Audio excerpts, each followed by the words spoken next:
Assalamu alaikum students, welcome to your class. I am your teacher Mrs. Saida Bano. Our today's lecture is about inhibitors of the enzymes. First of all, we will discuss the definition of enzyme inhibitor. A chemical substance which can react in place of substrate with the enzyme but is not transferred into product and block the active site of the enzyme temporarily or permanently is called inhibitor. कि ऐसे chemical substances जो कि enzyme के साथ substrate की जगह पे या सबस्ट्रेट की बजाय अटैच हो जाते हैं और हम प्रोडक्ट्स में चेंज नहीं हो सकते, वो एक्टिव साइट को या तो परमानेंटली ब्लॉक कर देते हैं या फिर टेम्परेरीली, यानी अगर सबस्ट्रेट अवेलेबल होगा तो एक्टिव साइट जो है उसको उससे वो रिमूव हो जाएंगे और फिर दोबारा से एंजाइम अपनी कैटालिटिक एक्टिविटी परफॉर्म करने के काबिल होगा। लेकिन बाज़ दफ़ा वो क्या होता है, पक्के पक्के अटैच हो जाते हैं एंजाइम के साथ, कभी भी रिमूव नहीं हो सकते और इस तरह से एंजाइम की कैटालिटिक एक्टिविटी जो है वो परमानेंटली ब्लॉक हो जाती है। एग्जांपल्स इसकी क्या है इनहिबिटर्स की? पॉइजन्स हैं, cyanide, antibodies, anti metabolites and some drugs के ऐसे केमिकल सब्सटेंसेस जो कि एंजाइम की इनहिबिटर्स के तौर पे एक्ट करते हैं। वो जितनी भी पॉइजन्स हैं, जहरीली चीज़ें होती हैं, वो हमारे एंजाइम्स को इनहिबिट करती हैं। एंटीबॉडीज़ जो होती हैं वो भी एंजाइम्स की इनहिबिटर हैं। एंटी मेटाबोलाइट्स जो मेटाबॉलिज्म को स्टॉप कर देते हैं सब्सटेंसेस, वो भी मेटाबॉलिज्म में जो एंजाइम कैटलाइज कर रहे हैं केमिकल रिएक्शंस को उनको ब्लॉक करते हैं। और जो ड्रग्स हैं उनका काम भी क्या है कि वो हमारे एंजाइम्स को ब्लॉक कर देती हैं या माइक्रो ऑर्गेनिजम्स के जो एंजाइम हैं उनके इनहिबिटर के तौर पे एक्ट करती हैं और इस तरह से उनके मेटाबॉलिज्म को डिस्ट्रॉय कर देती हैं और इस तरह से उनके हार्मफुल इफ़ेक्ट्स होते हैं। ये डायग्राम है कि एंजाइम है और इसके साथ ये जेन्युइन सबस्ट्रेट है। जब ये एक्टिव साइट के साथ अटैच होगा तो हमारे पास केमिकल रिएक्शन प्रोसीड करेगा और टू प्रोडक्ट्स बन जाएंगी। लेकिन इनहिबिटर जो है वो एक्टिव साइट के साथ जाके अटैच हुआ, स्ट्रक्चरली ये सिमिलर है, कम्पिटेटिव है। अब इसने एक्टिव साइट को ब्लॉक कर दिया, उसकी वजह से सबस्ट्रेट अटैच नहीं हो सकता और एंजाइम ने कैटालिटिक एक्टिविटी परफॉर्म करना छोड़ दी। Next is the types of inhibitors. There are two types of inhibitors, irreversible and reversible. अब irreversible inhibitors occupy or destroy the active sites of enzyme permanently and decreases the reaction rate. They form covalent bond with the active sites and occupy it. Sometimes they physically block the active site.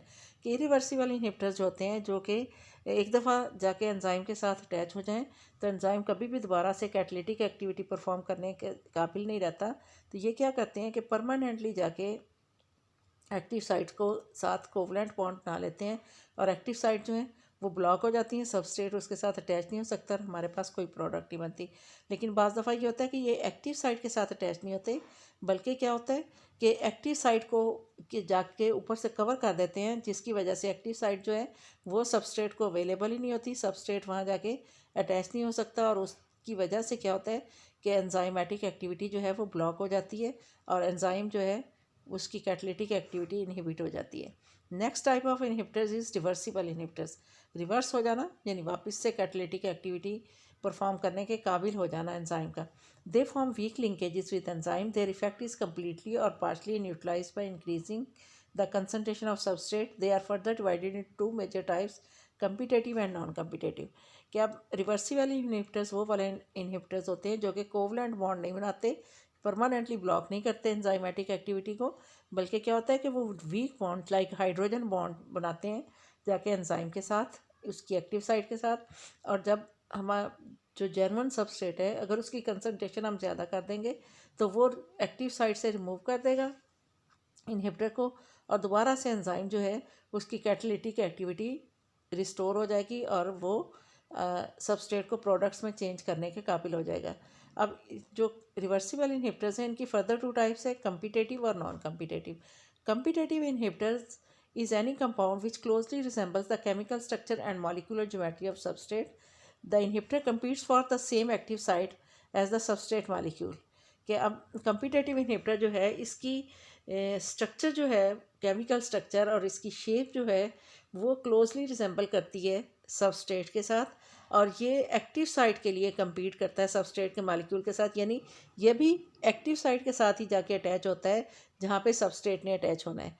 किसकी वजह से? इसकी chemical structure substrate से मिलती जुलती होती है, इसकी जो ज्योमेट्री है या इसकी शेप जो है वो भी सबस्ट्रेट के साथ मिलती जुलती होती है.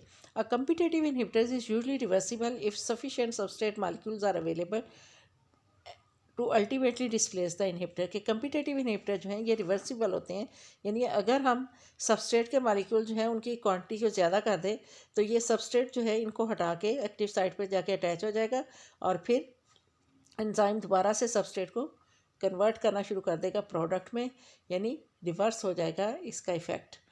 Therefore, amount of enzyme inhibition depends upon inhibitor concentration, substrate concentration, and relative affinities of the inhibitor and substrate for active site.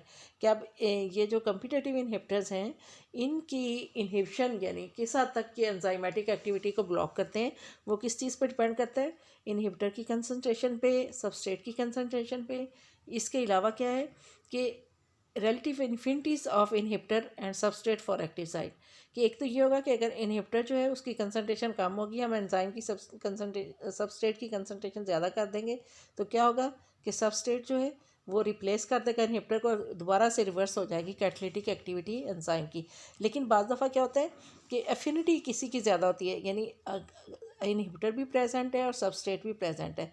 तो अब इनहिबिटर की जो एबिलिटी है वो किस चीज़ पे डिपेंड करती है कि अगर उस इनहिबिटर में ज़्यादा एफिनिटी है कि वो एक्टिव साइट के साथ अटैच हो जाए तो वो एक्टिव साइट के साथ जाके अटैच हो जाएगा, सबस्ट्रेट को अटैच नहीं होने देगा और ब्लॉक कर देगा एंजाइमेटिक एक्टिविटी.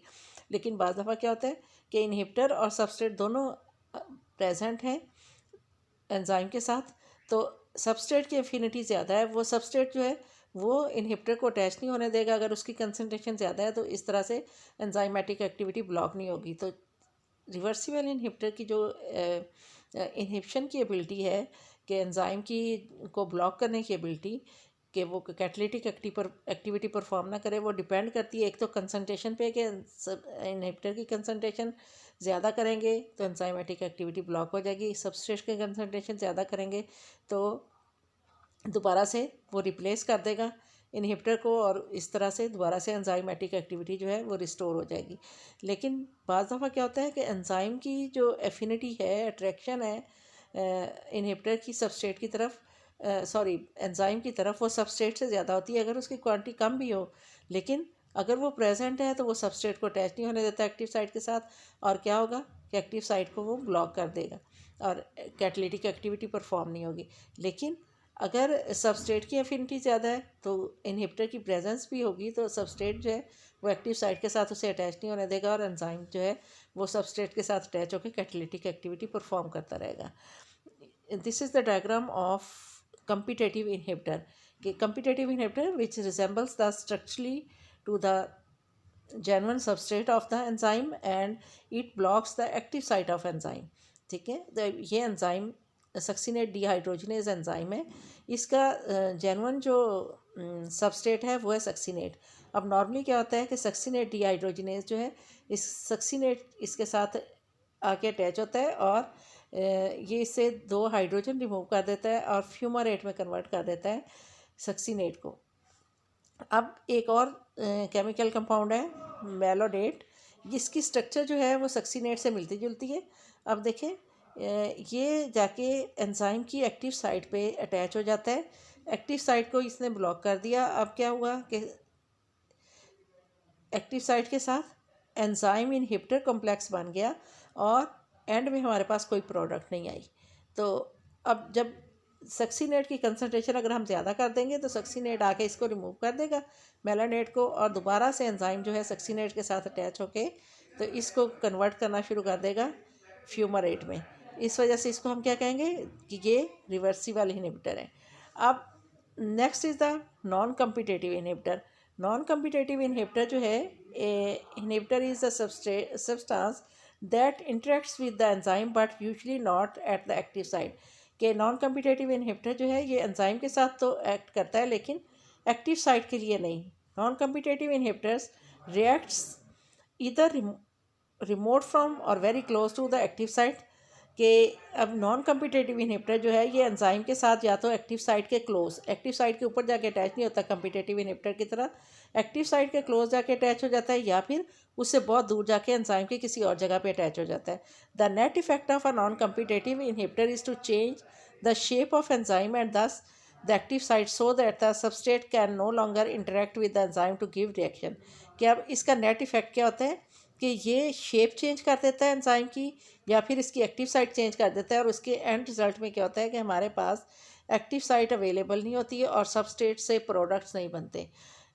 ये डायग्राम है, इसमें देखें कि ये हमारे पास पर्पल कलर का जो सॉरी ऑरेंज कलर का ये एंजाइम है, ये इसका सबस्ट्रेट है, ब्लू कलर का ये एंजाइम सबस्ट्रेट कॉम्प्लेक्स बना, और ये हमारे पास प्रोडक्ट बन एंजाइम एज सच रहा, और ये प्रोडक्ट ग्रीन कलर की है। अब ये देखें ये नॉन कम्पिटेटिव इनहिबिटर है, ये एंजाइम के साथ तो अटैच होता है, लेकिन क्या है ये किस जगह पे अटैच हुआ है,